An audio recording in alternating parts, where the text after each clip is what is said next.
함께 사도신경으로 우리의 신앙을 고백하겠습니다. 전능하사 천지를 만드신 하나님 아버지를 내가 믿사오며 그 외아들 우리 주 예수 그리스도를 믿사오니 이는 성령으로 잉태하사 동정녀 마리아에게 나시고 본디오 빌라도에게 고난을 받으사 십자가에 못 박혀 죽으시고 장사한 지 사흘 만에 죽은 자 가운데서 다시 살아나시며 하늘에 오르사 전능하신 하나님 우편에 앉아 계시다가 재료로서 산자와 죽은 자를 심판하러 오시리라. 성경을 믿사오며 거룩한 공예와 성도가 서로 교통하는 것과 죄를 사하여 주시는 것과 몸이 다시 사는 것과 영원히 사는 것을 믿사옵나이다. 아멘. 이 새벽 함께 보실 하나님의 말씀은 역대하 34장 1절부터 7절 말씀입니다. 구약 성경 역대하 34장 1절부터 7절 말씀. 요시아가 왕위에 오를 때에 나이가 8세라 예루살렘에서 31년 동안 다스리며 여호와 보시기에 정직하게 행하여 그의 조상 다윗의 길로 걸으며 좌우로 치우치지 아니하고 아직도 어렸을 때 곧 왕위에 있은 지 8년에 그의 조상 다윗의 하나님을 비로소 찾고 제 12년에 유다와 예루살렘을 비로소 정결하게 하여 그 산당들과 아세라 목상들과 아로새긴 우상들과 구워 만든 우상들을 제거하여 버리매 무리가 왕 앞에서 바알의 제단들을 헐었으며 왕이 또 그 제단 위에 높이 달린 태양상들을 찍고 또 아세라 목상들과 아로새긴 우상들과 부어 만든 우상들을 빻아 가루를 만들어 제사하던 자들의 무덤에 뿌리고 제사장들의 뼈를 제단 위에서 불살라 유다와 예루살렘을 정결하게 하였으며 또 므낫세와 에브라임과 시므온과 납달리까지 사면 황폐한 성읍들에도 그렇게 행하여 제단들을 허물며 아세라 목상들과 아로새긴 우상들을 빻아 가루를 만들며 온 이스라엘 땅에 있는 모든 태양상을 찍고 예루살렘으로 돌아왔더라. 아멘. 오늘 하루도 우리 주님의 은혜와 평강이 여러분 삶 가운데 가득하시기를 간절히 축복합니다. 자, 오늘 이 역대하 34장은요, 바로 오늘 보시는 것처럼 아몬 왕의 뒤를 이어서 요시야 왕의 행적을 오늘 보여주고 있습니다. 열왕기하 22장의 말씀과 같은 내용이고 또 그렇게 연결되고 있다 이야기할 수 있겠습니다. 자, 1절 말씀 보시면요. 요시야 왕이 어떤 통치를 했고 그 내용을 오늘 역대기는 어떻게 평가하고 있는지 함께 살펴보기를 원합니다. 1절 말씀 보시면 이렇게 나옵니다. 요시야가 왕위에 오를 때에 나이가 8세라 예루살렘에서 31년 동안 다스렸다라고 이야기를 하고 있습니다. 자, 그러니까 8세 때 8세 때 왕위에 올렸고요. 31년 동안 그렇게 아, 왕위에서 통치했다라는 거죠. 그 평가를 한마디로 이렇게 이야기합니다. 2절에 여호와 보시기에 정직하게 행하여 그의 조상 다윗의 길로 걸으며 좌우로 치우치지 아니하고.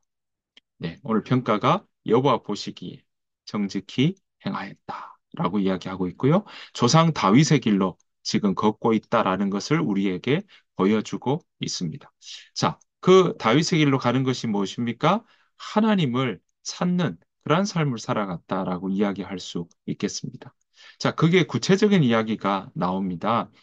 3절 보십시오. 아직도 어렸을 때에 곧 왕 위에 있은 지 8년에 그의 조상 다윗의 하나님을 비로소 찾고 제12년에 유다와 예루살렘을 비로소 정결하게 하여 그 산당들과 아세라 목상들과 아로새긴 우상들과 부어 만든 우상들을 제거하여 버리매.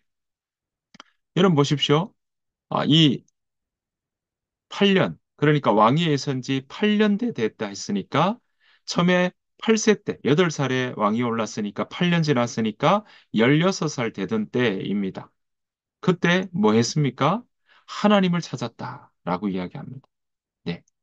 그 하나님을 찾았고요. 하나님을 찾는 삶을 살아가다 보니까 자, 제 12년 그러니까 즉위한 지 12년 되는 때니까 바로 20살 되던 때에 유다와 예루살렘을 비로소 정결하게 하였다라고 오늘 성경은 가르쳐 주고 있습니다.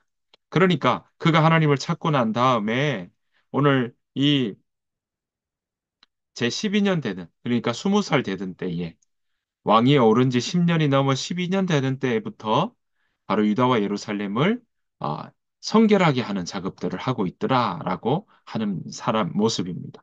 자, 그 성결하게 하는 작업이 무엇입니까? 이 산당들, 아세라 목상, 아로 새긴 그런 우상들, 부어 만든 우상을 제하는 일들이 일어났다. 자, 4절, 더 구체적으로 이야기합니다. 무리가 왕 앞에서 바알의 제단들을 헐었으며 왕이 또 그 제단 위에 높이 달린 태양상들을 찍고 또 아세라 목상들과 아로새긴 우상들과 부어 만든 우상들을 빻아 가루를 만들어 제사하던 자들의 무덤에 뿌렸다라고 이야기를 하고 있습니다. 왕의 지시로 그들의 삶 가운데 늘 어쩌면 이들 가운데 바알을 우상 섬기고 아세라 우상 섬기던 일들이 너무나도 익숙하고 평상시에도 늘 그들 일상 가운데 일어났던 일을 터인데 지금 요시아는요, 보시는 것처럼 하나님을 찾고 난 다음에 그들 가운데 하나님과 멀어진 요소들을 하나하나 아, 지적하고 그 일들을 제하여 버리는 일들을 이 백성들에게도 지시해서 하고 있다는 겁니다. 바알의 제단들 헐어버리고요. 그리고 태양상 찍어버리고 아세라 목상, 아로새긴 우상들 그거 다 빻아서 가루로 만들어서 제사하던 자들의 무덤에 뿌려버렸다라고 이야기를 하고 있습니다. 자, 7절 이어서 보겠습니다. 제단들을 허물며 아세라 목상들과 아로새긴 우상들을 빻아 가루를 만들며 온 이스라엘 땅에 있는 모든 태양상을 찍고 예루살렘으로 돌아왔다.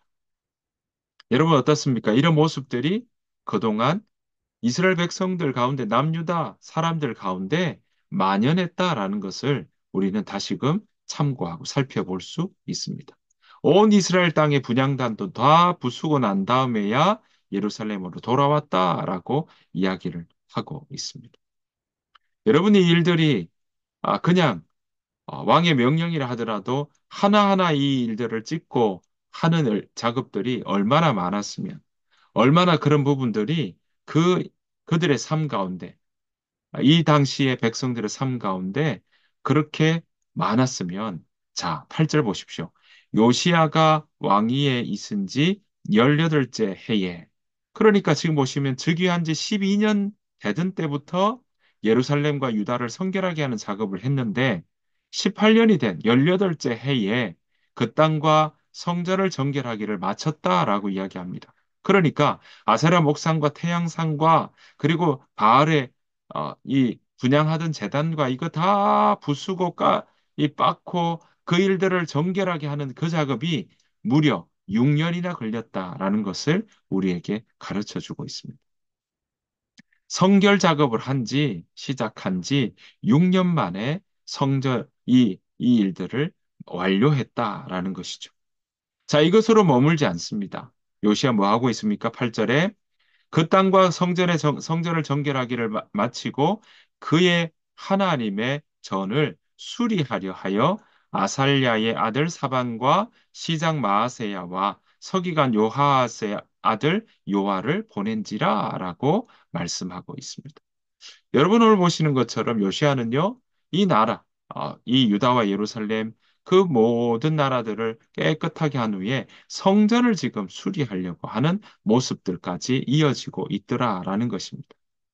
자, 이때 이런 모습들 함께 해 나가며 사람들에게 임무를 맡기고 있습니다. 자, 그 일들을 어디에 맡겼습니까? 사반, 마아세야, 요하스의 아들 요하에게 그렇게 수리 책임을 맡겼다라고 이야기를 하고 있습니다. 자, 이 일들을 위해서 어떻게 합니까? 하나님의 전에 헌금한 돈을 모아가지고 그 헌금한 돈을 가지고 수리하는 일을 해두고 있다는 걸 우리는 볼 수 있습니다. 자, 그런데요. 그렇게 성전을 수리하는 일들 가운데 중요한 일이 벌어지게 됩니다. 14절입니다. 무리가 여호와의 전에 헌금한 돈을 꺼낼 때 제사장 hil기야가 모세가 전한 여호와의 율법책을 발견했다. 자, 무리가 여호와의 전에 헌금한 돈을 꺼내다가 지금 보시는 것처럼 모세가 전한 여호와의 율법책을 발견했던 것입니다. 자, 그래서 15절 보십시오. hil기야가 서기관 사반에게 말하여 이르되 내가 여호와의 전에서 율법책을 발견하였노라 하고 hil기야가 그 책을 사반에게 주었다라고 이야기합니다. 사반은 그 책을 가지고 왕에게 갔고요. 그리고 왕에게 나아가서 이제 이야기하니까 왕께서 종들에게 명령하신 것을 종들이 다 준행했다라고 이야기를 하면서 그 이야기를 했더니 18절에 보았더니 뭐라고 이야기합니까? 사반이 왕 앞에서 그것을 읽기 시작합니다. 자, hil기야를 통해서 여호와의 율법책을 발견했고요. 이 율법책을 사반에게 주었고 사반은 왕 앞에서 이 율법책을 읽고 있는 것입니다. 자, 19절 어떤 일이 일어났습니까? 왕이 율법의 말씀을 듣자 곧 자기 옷을 찢더라. 자기 옷을 찢는다는 건요, 회개하는 일들, 돌이키는 일들을 이야기하고 있습니다. 여러분 그동안 어떻습니까? 요시아가 8살에 즉위해서 보시는 것처럼 12년째 되는 해, 16살 때 하나님 찾고 그리고 20살, 그러니까 즉위한 지 12년째 되는 해에 이 성전을 청결하게 또 많은 유다와 예루살렘을 성결하게 하고 그 다음 6년이 지난 그때에 주의 성전을 수리하는 일까지 거듭하여 일어나왔는데 그렇다면 여호와를 찾는 일들을 분명히 해왔을 터인데도 오늘 보시는 것처럼 율법책을 읽으면서 그가 옷을 찢고 율법의 말씀에 반응하기 시작하고 있다라는 것입니다. 여러분 이 일들은 어떻습니까? 네, 그렇습니다. 그가 하나님을 찾는 일 가운데서도 이 율법책을 읽는 것, 율법책을 듣는 것, 그것은 여호와 하나님을 찾는 일에 너무나도 중요한 일이라는 것을 알 수 있습니다. 그가 여호와를 찾고 있었고 유다와 예루살렘을 성결하게 하는 작업을 했었고 여호와의 전을 수리하는 일까지 했지만 그 마음 가운데 율법을 읽는 가운데 그가 정말 돌이켜야 될 것이 무엇인지 다시금 확인하게 되는 그러한 이 동기가 되었고 다시금 새롭게 하는 일들이 바로 이 율법책을 읽으면서 일어났다라는 것을 우리는 볼 수 있습니다. 사랑하는 성도 여러분, 그래서 여러분, 이 율법책을 읽는다. 다른 말로 주의 말씀을 가까이 한다라는 것은 우리가 하나님을 믿는 자녀로서 빼놓을 수 없는 일이다라는 사실을 우리는 기억해야 할 것입니다. 여러분, 우리는 하나님 말씀을 먹어야 합니다. 하나님 말씀을 날마다 먹어야 합니다. 그 하나님 말씀을 알아가야 하고요. 우리 마음에 담아야 하고요. 그 말씀이 우리 가운데 정말 묵상하는 주야로 묵상하는 그러한 모습들이 우리 가운데 있어야 될 줄로 믿습니다. 그 사람을 시편 1편에서는 뭐라고 이야기합니까? 복 있는 사람이라고 우리에게 가르쳐 주고 있습니다. 그의 행사가 형통하다고 분명히 우리에게 알려주고 있는 것입니다. 자, 오늘 요시아도 어떻습니까? 주의 말씀을 읽고 또 그 사반에 읽어주는 것을 듣고 옷을 찢는 일들이 일어나게 되고요. 애통하며 자기 옷을 찢는 것으로 끝나지 않았습니다. 29절 보시면 이렇게 나옵니다. 왕이 사람을 보내어 유다와 예루살렘의 모든 장로를 불러 모으고 30절 여호와의 전에 올라가매 유다 모든 사람과 예루살렘 주민들과 제사장들과 레위 사람들과 모든 백성이 노소를 막론하고 다 함께 한지라 왕이 여호와의 전 안에서 발견한 언약책의 모든 말씀을 읽어 무리의 귀에 들려주고 어떻습니까?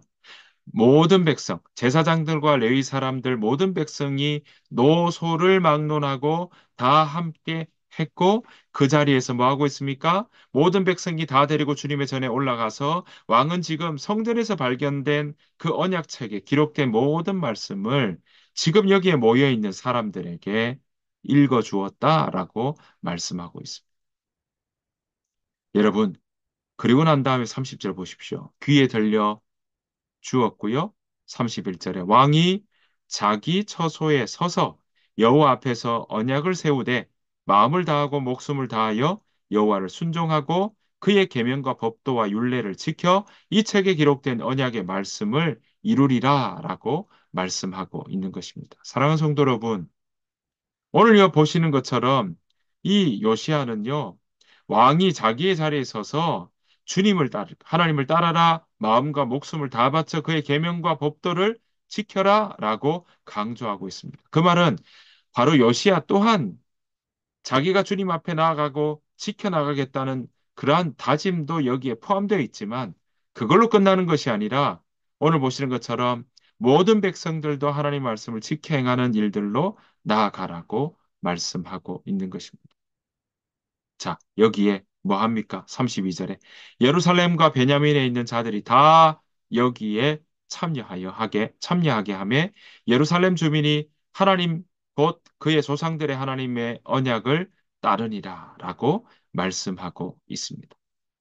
사랑하는 성도 여러분, 이것이 바로 개혁의 모습입니다.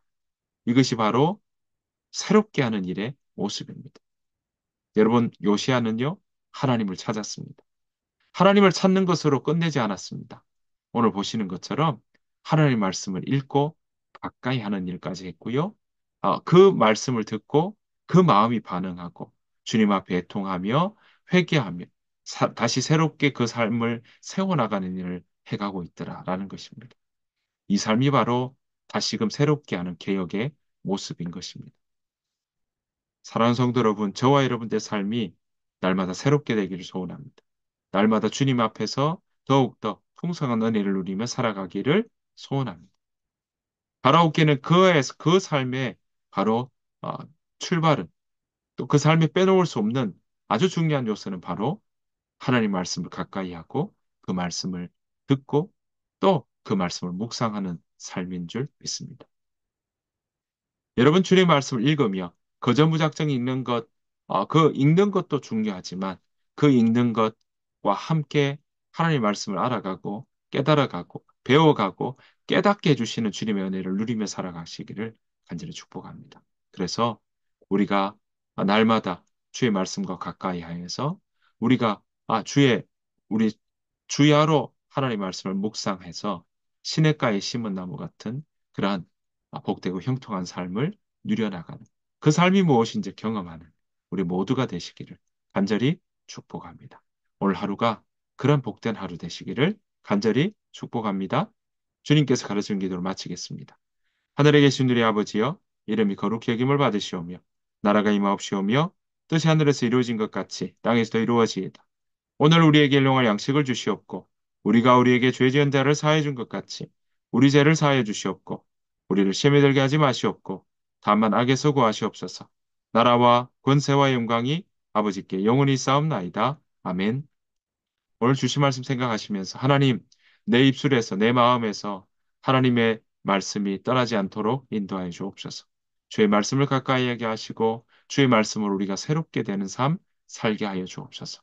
오늘 하루가 그렇게 살아가는 복되고 복 있는 자의 삶 살게 하여 주옵소서. 우리가 함께 그 마음으로 기도하며 나아가기를 원합니다. 오늘 하루의 삶을 두고 또 여러분들의 자녀를 놓고 또 우리의 일터를 위해서 학업을 위해서 진로를 위해서 함께 기도하며 또한 우리 한교회 공동체를 위해서 함께 기도하며 나아가기를 원합니다. 다 같이 기도하겠습니다.